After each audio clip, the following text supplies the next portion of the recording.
and provide a superior level of service in the marketplace, you're not helping. Because in fact, they need to then tack on these additional training elements to what you're providing, and that becomes extremely difficult, particularly where you get, you know, sort of, say in Toronto, for example, 17 days of training, to then say to a driver, we're going to put you through another 5 days of training if you want to come and affiliate with our taxi company. That becomes a difficult proposition for a taxi cab company. It becomes easier for them to say, well, they're trained, let's stick them out there behind a wheel.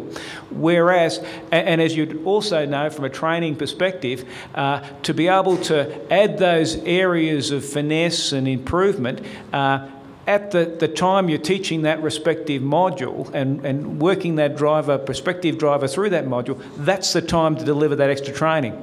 And so in terms of creating a standard, the regulator can do that and do that very effectively. In terms of supporting product differentiation and better and higher levels of quality, that is an area which is difficult for the regulator to move in, where the industry can move quite comfortably, and the regulator just needs to make sure that when there's differentiated training out there, all of the training goes over the same high jump bar, but if somebody goes over it by 6 inches and somebody else goes over it by 2 feet, that's all fine.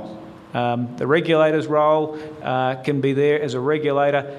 Industry can be left to provide the training and assessment. So. Could I add to that for a moment?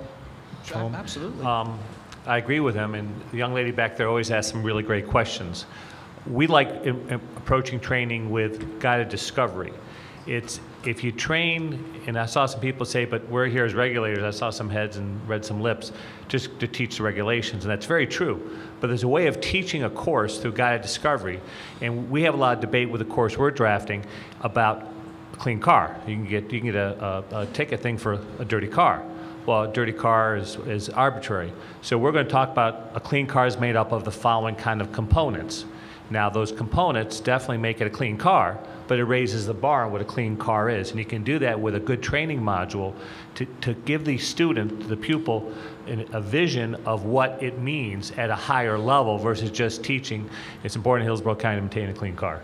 You know, you have to wear socks. And you do it in a very boring way. It's just a minimum bar, but you can do it in a way that it lets them to think, oh, this is how you can have a clean car. This is how you can have good customer service. And that's a good way of raising that bar on the average student. Sorry, okay, last question here.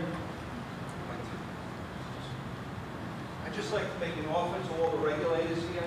I think you can see the agenda that the TLPA has, and we're really concerned about making our industry invest in conveyed bicycles. As you see some of the programs that we're administering, and a lot of money behind.